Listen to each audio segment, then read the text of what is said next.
இன்றைக்கி நான் துவர்ப்பு நெல்லிக்காய் ஊறுகாய் செய்ய போகிறேன். அதுக்கு 1 கிலோ நெல்லிக்காய் வாங்கிட்டு வந்து நல்லா கழுவிட்டு இட்லி குண்டானில் வச்சு அவிச்சிட்ருக்கேன். இதுக்கு 100 கடுகு எடுத்திருக்கேன். கடுகை வறுத்து எடுத்துக்கலாம். நம்ம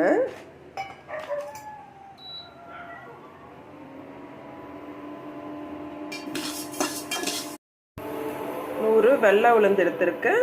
இதையும் நம்ம பொன்னிறமாக வறுத்து எடுத்துடலாம். 25 கிராம் வெந்தயம் எடுத்திருக்கிறேன். இதையும் நம்ம வறுத்து எடுத்துடலாம். கடுகு, வெந்தயம், உளுந்து இது மூணுத்தையும் ஆற விட்டு நம்ம கொரவரப்பாக பொடியை அரைச்சி எடுத்துக்கலாம். இப்போ வெந்து போன நெல்லிக்காவை நம்ம அதில் கொட்டையிலேருந்து நீக்கி எடுத்துடலாம். சொலைங்களை நெல்லிக்காவை நம்ம இப்போ உதுத்து வச்சுட்டோம். கொட்டை தனியாக எடுத்துகிட்டு உதுத்து வச்சுருக்குறோம். இதில் பாதி அளவு நெல்லிக்காவை அந்த உதுத்ததாகவும் மீதி பாதி அளவு நெல்லிக்காவை சின்ன சின்னதாக இருந்ததெல்லாம் இப்போ நம்ம இதை வந்து பொடியாக அரைச்சி எடுத்துடலாம். இப்போ நம்ம கடுகை பொடி பண்ணிட்டோம். உளுந்து வெந்தயமும் ஸ்ட்ராங்காக இருக்கிறதால அது ரெண்டுத்தையும் தனியாக போட்டு முதல்ல வெந்தயத்தை நல்லா பவுடர் ஆக்கிட்டு அதுக்கப்புறம் அது கூடவே உளுந்து போட்டு பொடியாக்கி வச்சுருக்கேன்.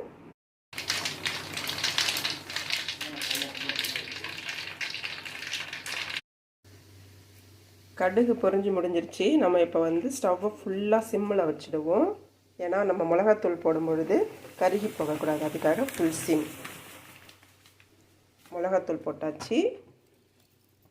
அடுத்து நெல்லிக்காய் போட்டாச்சு. நெல்லிக்காவுக்கு அடுத்தது நம்ம பொடி பண்ணி வச்சுருக்கிற கடுகு வந்து ஒரு பெரிய ஸ்பூனால் ஒரு 2 ஸ்பூன் இல்லைன்னா 2.5 ஸ்பூன் அந்த அளவுக்கு நம்ம கடுகு போட்டுக்கலாம்.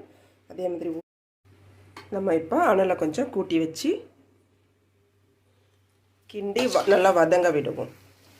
ஏன்னா இது வந்து ஒரு 2 வருஷத்துக்கு இது ஃப்ரான்ஸுக்கு போகுது. அங்கே 2 வருஷம் அளவுக்கு அவங்க வேணும், எனக்கு கெட்டு போகாமல் இருக்கிற அளவுக்கு செஞ்சு கொடு. இந்த ஸ்டேஜில் நம்ம வதங்கிட்டு இருக்கும் பொழுது ஒரு 150 கிராம் வெல்லத்தை போட்டுக்கலாம். ஊறுகாய் இப்போ இந்த அளவுக்கு நல்லா வதங்கி போச்சு. நம்ம சிம்மிலே வச்சு ஒரு அரை மணி நேரம் நல்லா கிண்டி விட்டு எடுத்துடாச்சு. இப்போ இந்த ஸ்டேஜில் நம்ம வந்து ஏற்கனவே 1 லிட்டரில் நல்லெண்ணெய் வாங்கியிருந்தேன். அதில் இப்போது நெல்லிக்காய் ஊறுகாய் ஃபுல்லாக நமக்கு ரெடி ஆகிடுச்சு. எப்படி இருக்குது பாருங்கள் தலைன்னு. இதை நம்ம வந்து இன்றைக்கி நான் நைட்டு செய்கிறேன். இன்றைக்கி நைட்டு ஃபுல்லாக ஊறும். நெல்லிக்காய் உள்ளார உப்பு காரம் அந்த டேஸ்ட்டு எல்லாமே ஊறும். ப்ளஸ் 2 நாள் நல்லா வெயிலில்